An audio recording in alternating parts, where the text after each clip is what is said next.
J'ai réparé un robot aspirateur qui était destiné à la déchetterie, tout ça pour 0 € et en l'espace d'1 h 30. Le problème, c'était que dès qu'on le mettait en route, le robot n'avançait plus. Pour la petite histoire, ce robot vient de chez mes voisins. Pour eux, c'était une question d'obsolescence programmée, parce qu'ils avaient déjà essayé différentes choses et rien n'avait fonctionné. Quand vous avez un robot comme ça qui refuse d'avancer, souvent le problème vient d'ici. Et ceci, c'est le lidar, donc c'est quelque chose qui doit tourner. Alors là, en l'occurrence, quand je le mets en route, ça tourne pas. Donc on va regarder ça de plus près et démonter. Et donc on a le lidar et a priori il y a ce moteur ici.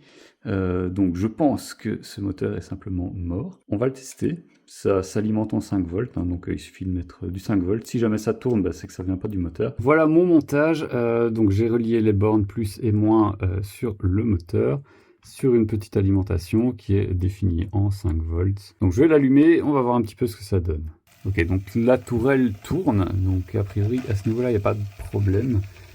Alors ça se pourrait que le fait de l'avoir démonté, ça l'ait un peu décoincé. Je vois que ici au niveau de la base du moteur, il y a pas mal de poussière qui traîne. Donc voilà, j'ai enlevé les deux petites vis ici qui tiennent le moteur. Comme ça je vais pouvoir l'enlever de son emplacement.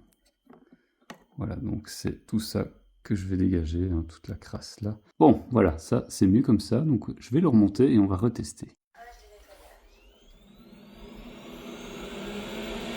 Bon, ça a l'air de fonctionner, donc maintenant je vais faire plusieurs cycles de nettoyage pour voir si ça tient vraiment la réparation, et puis après on verra pour la suite.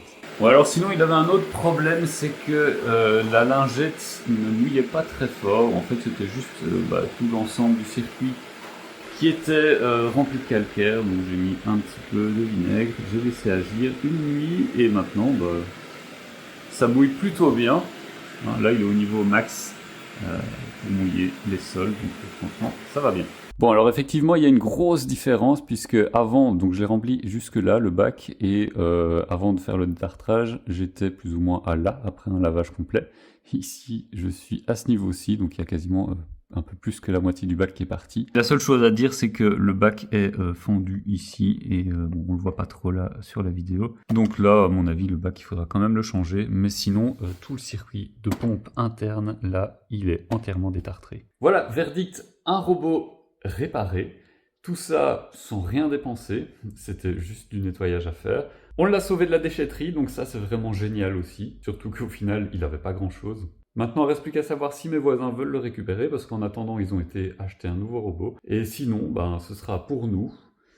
Ça permettra d'upgrader notre robot. Allez, dites-moi en commentaire si ce genre de vidéo vous intéresse, et si jamais ça vous interpelle aussi, le fait d'avoir sauvé un appareil comme ça. Allez, ciao!